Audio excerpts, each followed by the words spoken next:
So, I know you guys are never think it's over till it's over, but is that about as nervous as you got with seeing a 9-point lead and with 8 seconds go, almost evaporate? Yeah, I would have been disappointed if you didn't ask that as the first question. That was, wow. That ball was in the air. It was like, that's going in, you know. Yeah, that was, you know, for us to really felt like battle, felt like put the game away, but like we told them in the locker room, that's why you never take for granted until that clock kicks 0, because there's just so many things that can happen. But that was one of the wilder sequences I've ever been a part of. You know, just thankful that ball didn't go in.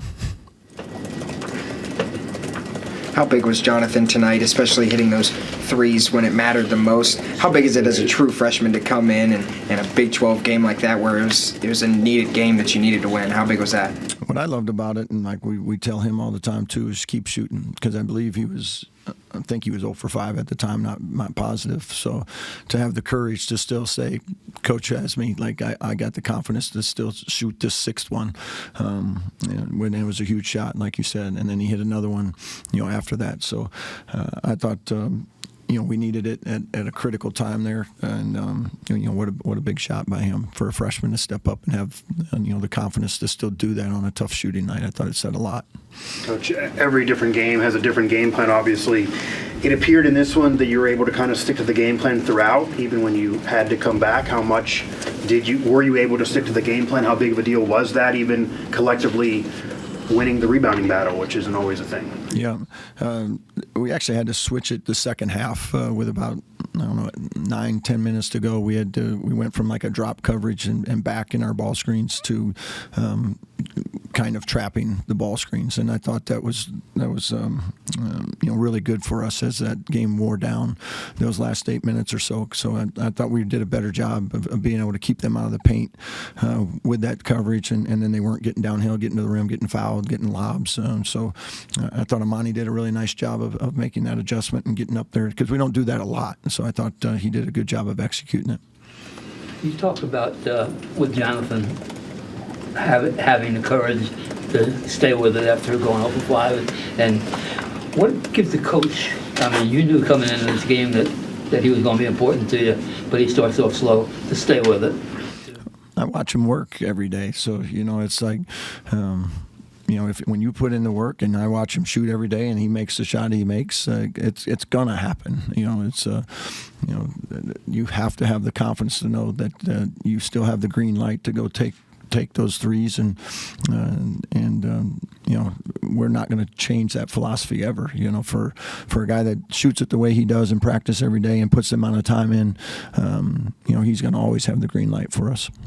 Coach, it seems like you know, throughout the course of the game, there's probably 5, 6, 7, 8 different like storylines going on. Midway through the second half, Andre had just picked up his 4th foul. You guys are down 6, and it just didn't seem like a good moment for you guys. Was there any part of you that kind of felt maybe things were kind of slipping away here at this point? I mean, we were down 6, and it felt like 20 because we couldn't score at all.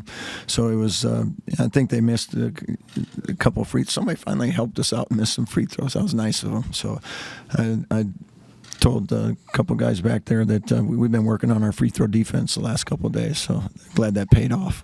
But I think they had a 1-and-1 and maybe a front end 1-and-1 and maybe a 2-shot foul. I think they missed a couple back-to-backs there, so that was certainly helpful in that moment, because we were you know, treading water at best at that point. But after that, I thought those last 8 minutes of the game, I thought, you know, JP hitting a shot. Amani had some huge offensive rebounds for us, and then a couple threes as well.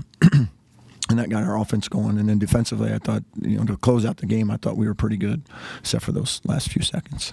Amani took us through a couple of several options, actually, on a couple of sets on what you're trying to do front side and then how they can roll to the backside. How much of that depends on the reads your players are making on the floor? How much freedom do they have to, you know, hey, look here, this is here, go there, as opposed to just a set play?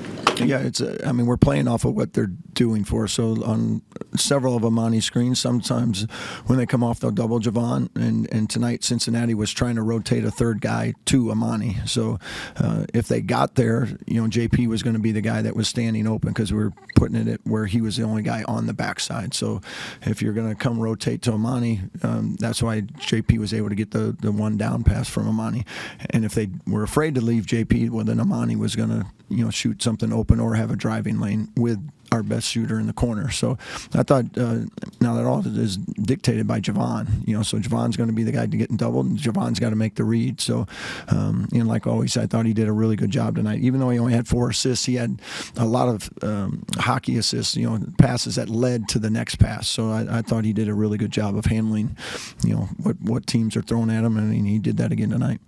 What does a win like this, even some luck there at the end, but a win like this even say about the mental fortitude of the team? People were calling this a must-win, start out strong and then almost blow it, but you do win. Yeah, just win. I mean, at the end of the day, that scoreboard just says what it says, and it's however it got there, we want to be on the right side of the column. And we've had a few tough games here that we've lost, with some bad fortune at times. So we're certainly not going to apologize for any of that. But winning's tough. This league is tough every night. It's going to be a 40-minute game, and tonight was no different. So, we're certainly glad that we were able to come away with a win, and we knew we got a big road game coming up following this. Javon said earlier that the Zankovic just kind of toughed it out, gutted it out. Was there more to it than that? Did you see something in his play tonight that maybe it was a bit more than just being a tough guy? Or?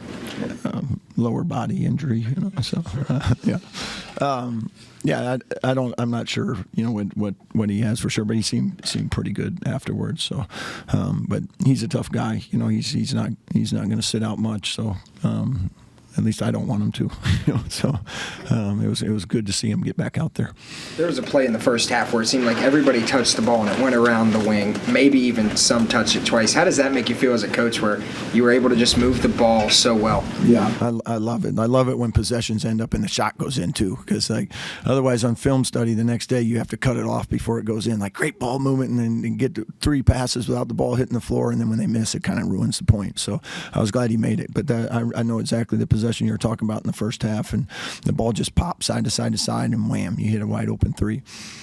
Darren, it's kind of 2 questions. I'll go to the first one here. You're playing a number of teams the second time here, and the preparation, I imagine, is a lot easier for the players because you can draw stuff you taught them the first time. They saw, even during the game, hey, they did this. How valuable is that in a game like this where the margins are so small and you can only do so much. You're not going to get surprised too much by the other team. Right, and that's what, to your point, that's what makes league play so hard when you're playing that team a second time, because both teams have the same advantage, right? So they're going to know all your favorite little quick hitters, all your favorite sets.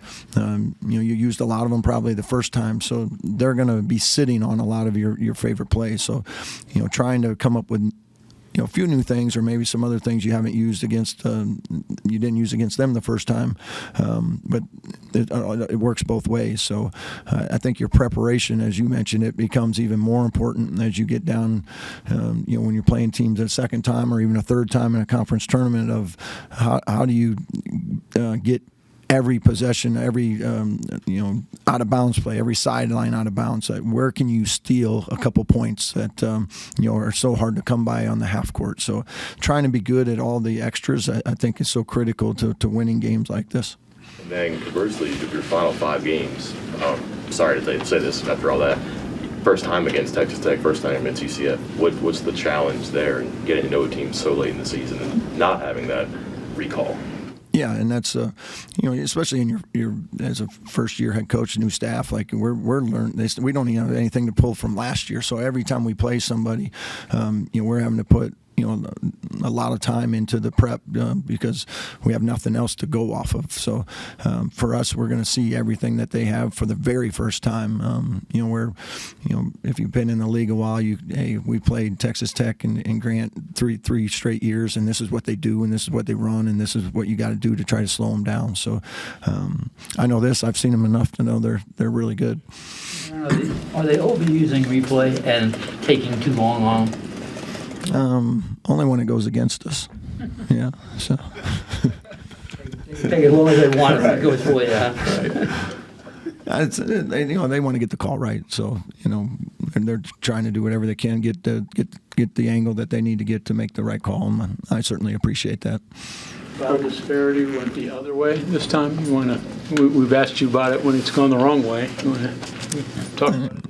Like I said, wins, losses. I think our refs do a great job. I think they're out there doing a really good job of officiating a hard game. Everything happens fast, and I think every single night I feel like they're doing the best job they can, and tonight was no different. I think we got great officials in this league, and certainly appreciate the work they do. Coach, during those final, 9-8 seconds when it went haywire, there were a couple timeouts there to get the ball inbounded, and you stuck with Joe as the inbounder through all of it. Just a gut feeling there, or is he the guy that you trust in that? Yeah. I thought we could only ask about it once. We did it twice. So no, it's typically Toby is the guy that takes it out. Our second guy is Joe, and we haven't had a lot of situations like that. So we'll look at it and see what that looks like moving forward. But it certainly wasn't great those 9 seconds. So we'd like to maybe fix that a little bit. Darian, do you have a rule on foul or defend? Are you definitely a defend guy? Does it depend on if the other team is throwing in 20-footers on the sideline, or how does that work? I've always been a non-foul guy, and partly because it was 30 years ago, but I was a player and we were fouling, and we were up by 3, and we fouled a 3-point shooter as he caught it from half court, and he went into the shooting motion, and they got 3 free throws. Paul Lusk, he's now an assistant at Purdue. I'll never forgive him. And they beat us. So ever since then, we've never been a foul team. It hasn't cost us yet. So we've gone to overtime a few times, but we won. So as soon as I lose by not fouling, then we're going to rethink it again. But Coach, thank you. thank you all.